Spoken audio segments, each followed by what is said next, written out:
Bona nit. Potser el gran pecat original de tota la crisi d'Ucraïna ha estat el de la ingenuïtat. Els manifestants a Maidan i a Europa van ser ingenus de pensar que Ucraïna podia deixar l'òrbita russa sense més conseqüències, que podien construir un país sense comptar amb Moscou. I aquí està el pecat, perquè si alguna cosa ensenyen segles d'història russa és que el Kremlin no accepta humiliacions ni derrotes fàcilment. Ho ha tornat a demostrar avui annexionant-se Crimea. I el resultat de tanta ingenuïtat és que a dia d'avui no sabem què està més lluny, si el dia que Rússia es retiri de Crimea o el dia que Ucraïna entri a la Unió Europea. És clar que amb el referèndum de Crimea Putin ha buscat legitimar l'ocupació i un canvi de fronteres entre estats europeus que no es produïa des de la Segona Guerra Mundial. Però com s'ho farà Crimea per sobreviure si talla tots els vincles amb Ucraïna? Algú sap d'on traurà l'aigua, el gas, l'electricitat a curt termini? Ens aturarem a analitzar el dubtós paper de les noves autoritats a Kíev, perquè l'actual crisi també s'explica per la concatenació d'errors que van fer els primers dies de govern i que va donar l'excusa perfecta a Putin per intervenir. Els russos justifiquen la secessió de Crimea emparant-se en el precedent de Kosovo. Són realment comparables? Més dubtes. Si el món permet que Rússia s'annexioni la península ucraïnesa, no estarem davant d'un perillós precedent? Són algunes de les preguntes que respondrem aquí amb una entrevista amb un expert en dret internacional. I per acabar aquest programa...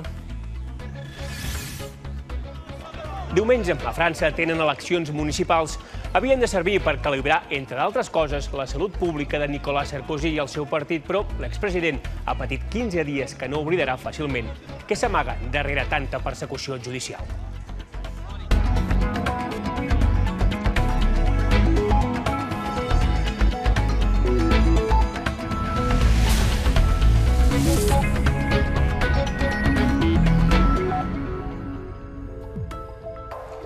Ho hem batejat com la guerra de les aixetes perquè el poder aquí està en la força militar, però també en qui té la clau de pas. Aquest és el mapa de les canalitzacions d'aigua de Crimea, que rep el 80% de l'aigua a través d'Ucraïna, cap connexió, per tant, per Rússia. Aquest és el mapa de l'electricitat. De nou, el 80% de l'energia elèctrica que es consumeix a Crimea es produeix en plantes d'Ucraïna. Més mapes. El de la telefonia fixa i internet. El 100% de la península està connectada amb Ucraïna, mentre que de Rússia no hi ve cap cable. També el 65% del gas que consumeix Crimea hi arriba via Ucraïna per aquests gasoductes. Són 4 mapes, amb una mateixa idea. Crimea s'uneix amb Rússia, però energèticament està del tot unida amb Ucraïna. Si Kíev volgués, tancant algunes d'aquestes aixetes complicaria molt la vida a la província russa, però ha d'anar amb compte, perquè si, per exemple, a l'Itàlia del gas, Rússia pot fer el mateix amb ella, ras i curt, pot deixar tot Ucraïna sense gas perquè el 70% del gas que consumeix prové de Rússia. A on volem anar a parar? Doncs que totes les parts han d'anar molt en compte perquè hi tenen molt a perdre.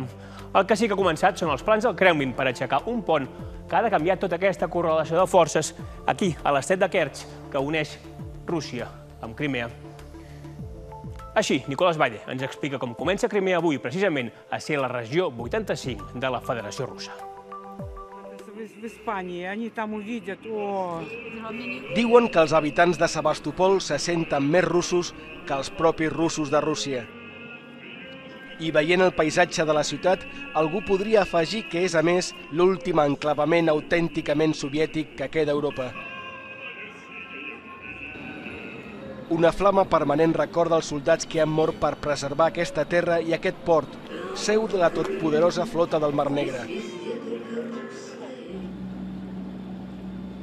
Rússia, angoixada per la seva geografia, Pol Nord, Caucas, Estepa, busca una sortida cap a Occident i Crimea és una de les portes. Des d'aquí, Estambul, Suez o Gibraltar ja no queden tan lluny, però això és geopolítica. Parlem de micropolítica, d'aquest gest minimalista. Una persona, un vot. Els crimeans han exercit el seu dret a decidir. Aquí no ha estat un concepte teòric, sinó pràctic. Pim-pam. En 10 dies el govern local ha estat capaç de celebrar un referèndum per retornar a Rússia. Amb poques coses, un cens, paperetes i urnes. D'acord, tampoc ha estat una consulta modèlica. S'ha celebrat condicionada per la presència de 20.000 soldats russos ocupants, per la censura dels canals de televisió, per la manca d'observadors independents, però el resultat no hagués estat massa diferent. La majoria dels crimeans se senten russos i punt, i estan convençuts que la seva vida serà millor. Безусловно, я уже об этом сказал. Эти самые 5 миллиардов долларов, которые Россия готова инвестировать в украинскую экономику, это как раз деньги, которые пойдут в наши инфраструктурные проекты. Нам нужны новые дороги, нам нужен хороший, новый, современный туристический сектор, нам нужно современное, эффективное сельское хозяйство. Però no tots són tan innocents com el ministre. Saben que pot ser un salt al buit. It's ridiculous. It's plain stupid. They don't have a plan. They don't have any strategy. It takes years to set up a business. And while Russia is facing economic difficulties already, and I really hope it will face some more, I don't think they will have any spare money to invest and make here paradise on earth. L'adopció del ruble serà immediata i desperta il·lusions entre la gent gran que recorda el temps quan tothom els tenia a la butxaca. Ничего, дадут рубли, будем рублями пользоваться. Все замечательно, во. Мы 23 года это ждали. Però no hi ha càlculs fiables de com s'adaptarà l'economia de Crimea al complex model social de la federació, al seu sistema d'impostos, al seu sistema de pensions. I què passarà amb les minories ètniques? Els musulmans tàtars tenen por de tornar a ser víctimes de la persecució i molts ucraïnesos, 20% de la població, tenen plans per marxar si les coses es posen realment lletges. Ну, Крым на сегодняшний момент, во-первых, не является закрытым регионом. Да? Никто не ограничивал перемещение людей. Если кто-то хочет уехать из Крыма по каким-то причинам, ну, мы никого не можем удерживать. Пусть они уезжают, если они считают своей большой родиной Украина, мы их держать не будем. Però no parlem més de les conseqüències per Crimea. Els seus habitants semblen assumir el preu a pagar per retornar a la mare pàtria. Però i les conseqüències per Rússia? Ocupar i annexionar Crimea ha provocat el distanciament de Moscou respecte a Occident.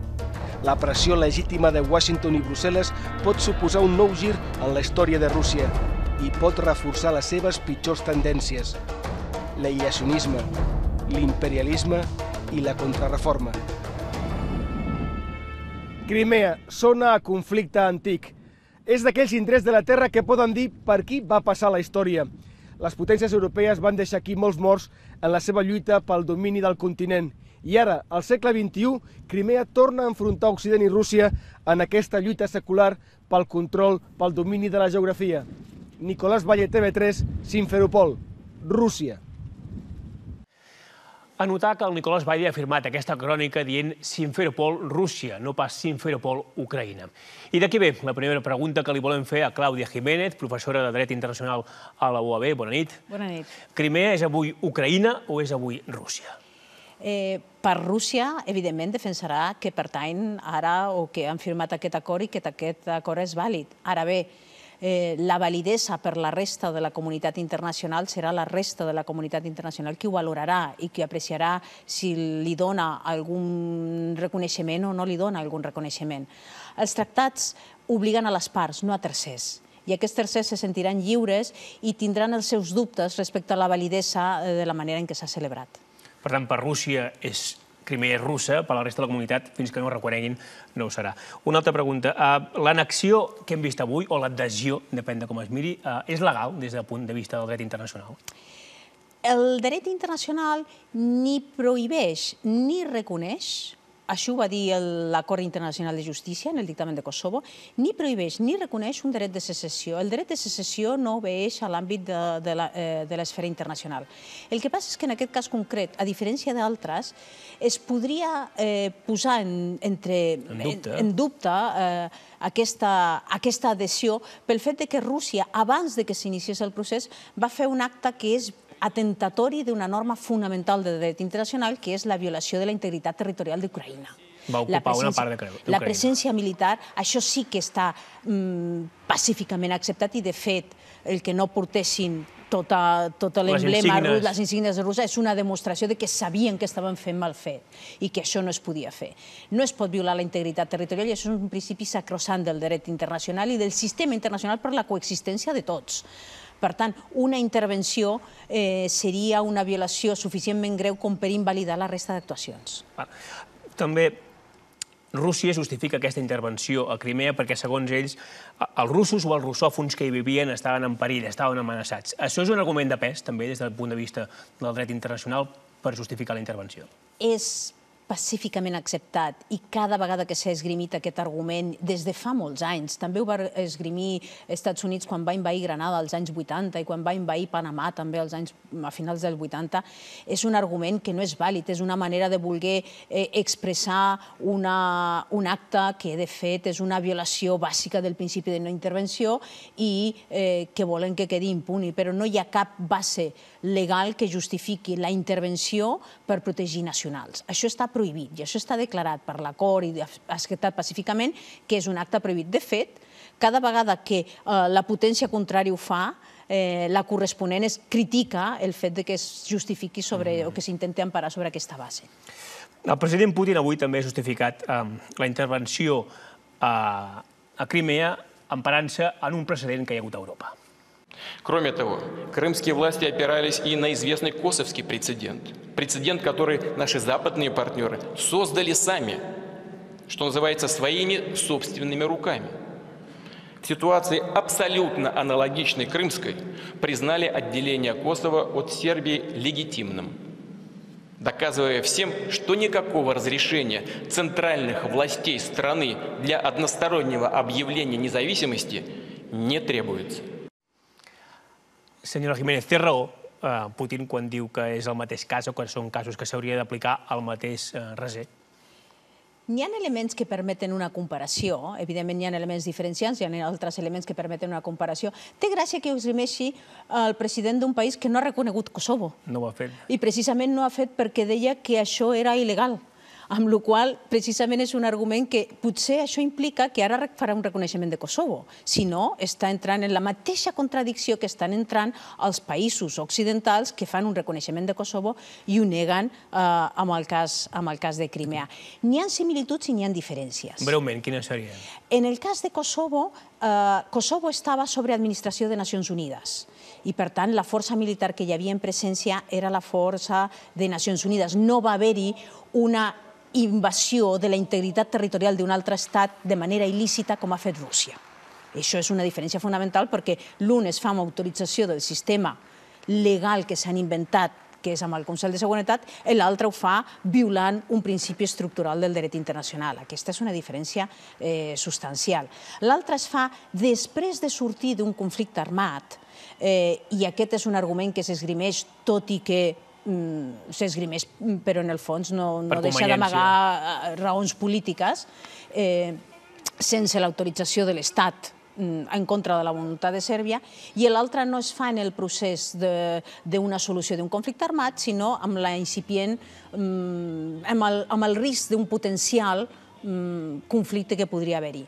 S'ha de recordar també que en el cas de Kosovo hi havia el precedent de tot el conflicte de l'antiga Iugoslàvia on havia hagut un autèntic genocidi en el terme més dramàtics que es poden expressar. I això és un punt a favor. I per tant, quan s'al·lega de volem prevenir que torni a succeir, que tornem a sentir aquest sentiment de culpabilitat que en tenim per el que ha passat a Iugoslàvia, sapiguent les actuacions que s'han fet d'extermini per part d'uns sobre altres, és una raó més de pes que el potencial som russos i en cap moment Ucraïna ha manifestat la voluntat d'extermini de la població russa. N'hi ha elements que, dit això, evidentment, són declaracions unilaterals d'independència en contra de la voluntat del govern d'aquell estat, que és el que té la capacitat per organitzar aquell territori. Perfecte. Moltes gràcies, senyora Jiménez, per estar amb nosaltres aquesta nit. I el que volem fer nosaltres és ara reflexionar sobre les noves autoritats de Kíev. Ells van enderrocar Yanukovych, van heretar un país arruïnat i el tercer dia el gegant rus els va envair. Avui ja han perdut una part del territori. El terç oriental escapa al seu control i intenten construir un exèrcit quasi de zero. El repte, reconeguem-ho, és considerable, però ells tampoc potser han estat a l'altura. Ens ho explica Lluís Caelles. Primer error, afectar interessos de Rússia sense comptar amb Rússia. El primer error ve de lluny i és col·lectiu. L'oposició de Kíev s'apunta a l'aposta de Washington i de la Unió Europea per fer sortir Ucraïna de l'òrbita russa. Des de la desintegració de la Unió Soviètica, Moscou s'havia mostrat molest per l'expansió occidental, traduïda en l'avanç de l'OTAN, però l'havia tolerada. Però quan l'aliança vaticina que Geòrgia i Ucraïna en seran membres en el futur, Vladimir Putin, com a primer ministre i com a president, dibuixa una línia vermella. La invasió de Geòrgia va ser la mostra que la línia vermella era vermella de debò. I fa 4 mesos, quan el govern de Viktor Yanukovych es va doblegar a les amenaces de Putin i es va desdir del seu compromís amb Brussel·les, els Estats Units i la Unió Europea van cometre el que molts analistes consideren un error garrafal. En lloc de dialogar amb Rússia sobre el futur d'Ucraïna, van donar suport obert al moviment de Maidan. I l'os rus va treure les urpes i l'escalada verbal va ser només qüestió de dies. Наши партнеры, особенно в Соединенных Штатах, они всегда ясно, четко для себя формулируют свои геополитические и государственные интересы, преследуют их очень настойчиво, а потом, руководствуясь известной фразой «кто не с нами, тот против нас», подтаскивают под себя весь остальной мир. We stand on the side of history that I think more and more people around the world deeply believe in, the principle that a sovereign people and independent people are able to make their own decisions about their own lives. And Mr. Putin can throw a lot of words out there, but the facts on the ground indicate that right now he's not abiding by that principle. Segon error, desdir-se dels acords firmats el 21 de febrer. El segon error de Kíev i els seus aliats ha estat no respectar l'acord a què van arribar Yanukovych i l'oposició i que els ministres d'Afers Estrangers d'Alemanya, França i Polònia van apadrinar. Amnistia per als revoltats, retorn a la Constitució del 2004, eleccions presidencials aquest any i represa del diàleg amb Europa. És cert que Yanukovych va fugir pocs minuts després d'haver firmat, però substituir-lo immediatament i sense seguir cap procediment constitucional ha obert una esquerda legal. Observadors crítics amb les dreceres polítiques de l'oposició opinen que el president del país s'havia de canviar per la via de les urnes. En tot cas, el trencament de la legalitat l'ha posat damunt la taula i amb molta recurrència Moscou. То нужно выполнить то, о чем договаривались в соглашении от 21 февраля. Я сегодня с изумлением наблюдал новости по CNN. Tercer error, eliminar l'oficialitat de la llengua russa a Ucraïna. Els mateixos líders de l'oposició forgen el tercer error. Dominats per l'onada social de Maidan i davant l'enfonsament del partit de les regions, que es desmarca de Yanukovych tan bon punt per el poder, trepitgen un camp de mines, la llengua. El Parlament de Kíev revoca la norma que permet no només a Crimea, sinó a totes les regions del sud-est del país atorgar al rus el rang de segona llengua oficial. Tot i que es fa marxa enrere en la decisió, si a Putin o al mateix Yanukovych li faltava cap més argument, li van servir en safata. Жизнь, безопасность и права людей, особенно на Юго-Востоке и в Крыму, под угрозой. Под воздействием западных стран осуществляется открытый террор и насилие. Люди преследуются по политическим и языковым признакам. Quart error, atorgar poder als grups d'extrema dreta.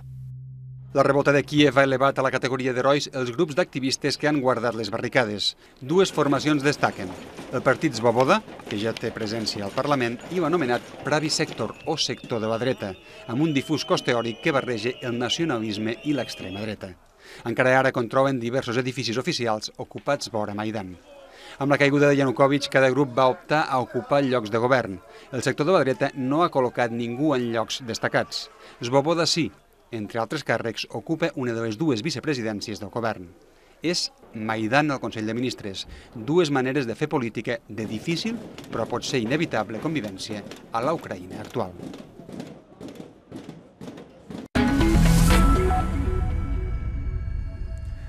Creure que les casualitats existeixen en política és un altre exercici d'ingenuïtat.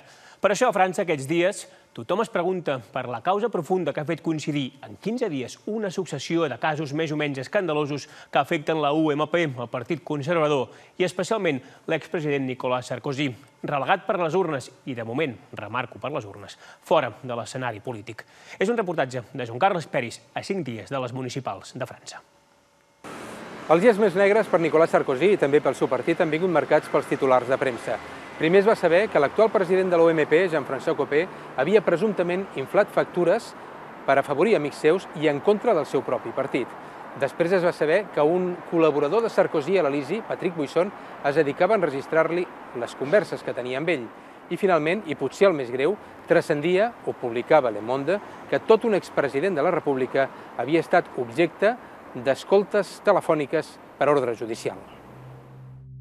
I d'aquestes es desprenia que ell i el seu advocat disposaven d'un confident, un alt magistrat a la Cort de Cassació, que els informava de les novetats al cas Betancourt, que podria implicar directament Sarkozy.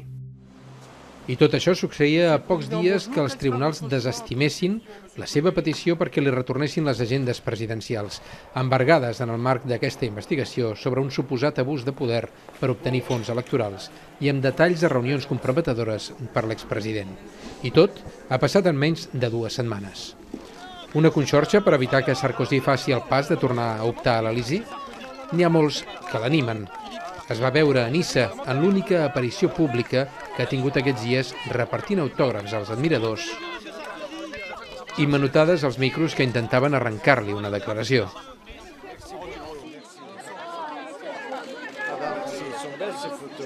Però qui són els enemics de Sarkozy? Una mirada superficial podria apuntar als socialistes a l'actual majoria de govern, però una anàlisi més a fons els troba en les seves pròpies files. Les affaires Copé et Buisson, qui visiblement partent des milieux de la droite, car au sein de la droite, il y a un débat de fond qui n'est pas seulement un débat de personnes, quel leader pour la droite, Nicolas Sarkozy ou pas par exemple, mais également un débat idéologique très fort entre d'une part les tenants d'une droite de la droite, qui était jusqu'à maintenant la position de Nicolas Sarkozy, de Patrick Buisson et de Jean-François Copé, et de l'autre, une droite plus républicaine ou modérée. El govern no només no en treu profit, sinó que els afers Sarkozy han esclatat a la taula del Consell de Ministres. Què sabia l'executiu de les escoltes telefòniques a l'expresident? Res, va dir d'entrada amb rotunditat la titular de Justícia. La réponse à votre question est très claire, je n'avais pas l'information avant. Però el seu primer ministre la contradeia al cap d'unes hores. La garde des Sceaux a reçu effectivement une information et que j'ai eu moi-même ensuite, qu'il y avait une nouvelle information judiciaire qui avait été ouverte sur des faits extrêmement graves. Porta oberta per la dreta per demanar la dimissió de la ministra per haver mentit. Dans ce contexte, il n'est pas possible qu'elle reste en fonction. Sa démission, face à ce mensonge, est inéluctable. La UMP ha aconseguit girar la truita i busca el cap d'una ministra popular i impulsiva que decideix improvisar una roda de premsa per defensar-se. Ho fa dient que una cosa és estar al corrent de la punxada de telèfon i una altra saber el contingut de les converses. I esgrimeix unes cartes per certificar-ho, tot i que els mitjans fan zoom en els papers que té a les mans i el que hi ha escrit la contradiu. Non, je n'ai pas menti. Non, je ne démissionne pas. Donc, je veux bien éventuellement entendre un malentendu. Mais je répète et je dis très clairement qu'il n'y a pas de mensonge. El govern francès, per tant, s'ha posat la corda al coll que semblava tenir la UMP. El president Hollande manté un silenci absolut, tot i que tothom es pregunta què en sabia ell. El debat sobre les suposades irregularitats al voltant de Sarkozy s'ha convertit, gràcies a la mala gestió de la informació que ha fet el govern i l'aprofitament que n'ha fet la UMP, en un debat sobre una presumpta vulneració de la separació de poders. Però això no vol dir que la dreta n'hagi de treure profit. Pour le pays, cette posture, qui est la posture du sauveur ou de la victime selon les moments, est une posture qui rend les choses plus compliquées pour la droite, parce que la droite, du coup, semble évoquer des problèmes, des polémiques. Or, le pays, lui, est à la recherche de solutions. Le pays doute de lui-même, de son avenir, et les Français se demandent s'il est possible, dans le monde tel qu'il est, que la France ait un destin. Les eleccions municipals són a tocar. Els experts diuen que 2 de cada 3 francesos voten als seus ajuntaments en clau estrictament local, que només un terç ho fa pensant en la dinàmica política del país. Per tant, l'impacte dels escàndols Sarkozy en aquestes eleccions pot ser limitat. Una cosa molt diferent pot passar amb les eleccions europees perquè en aquest cas les proporcions s'inverteixen. La majoria dels francesos no voten pensant en Europa, sinó en la política del país. I en aquest cas, la tentació de castigar el poder socialista o bé l'oposició fratricida de la dreta tradicional pot obrir les portes al major èxit electoral del Front Nacional. Amb Sarkozy acabem el Món 324 d'aquesta setmana. Tornem, com sempre, dimarts que ve. Bona nit.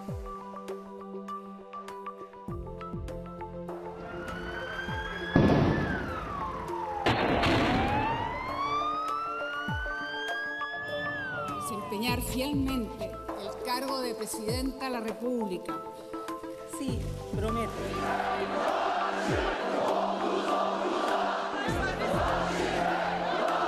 السفينة لم تمتثل للأوامر بعد خروجها من الميناء ستتعرض للقصف وهذا القصف refocus their investigation into the crew and passengers on board.